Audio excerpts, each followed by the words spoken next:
বিভিন্ন দল ও ব্যক্তির মধ্যে মতপার্থক্য থাকলেও তা যেন দেশ বা দেশের মানুষকে ক্ষতিগ্রস্ত না করে, সেই জন্য সবাইকে সহনশীল হওয়ার আহ্বান জানিয়েছেন বিএনপির ভারপ্রাপ্ত চেয়ারম্যান তারেক রহমান।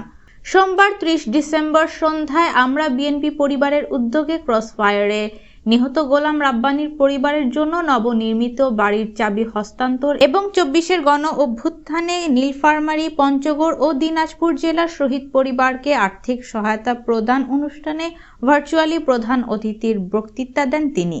তারেক রহমান বলেন, দল ও মানুষের মধ্যে মতপার্থক্য থাকতেই পারে, কিন্তু আমাদের খেয়াল রাখতে হবে যাতে সেই মতপার্থক্য এমন কোনো পর্যায়ে না পৌঁছায় যেখানে দেশ ক্ষতিগ্রস্ত হবে, দেশের মানুষও ক্ষতিগ্রস্ত হবে।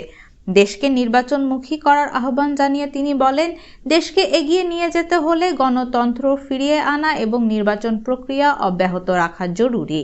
বিএনপি ভবিষ্যতে ক্ষমতায় গেলে বাংলাদেশকে নিরাপদ আদর্শ রাষ্ট্র হিসেবে গড়ে তোলার চেষ্টা করবে।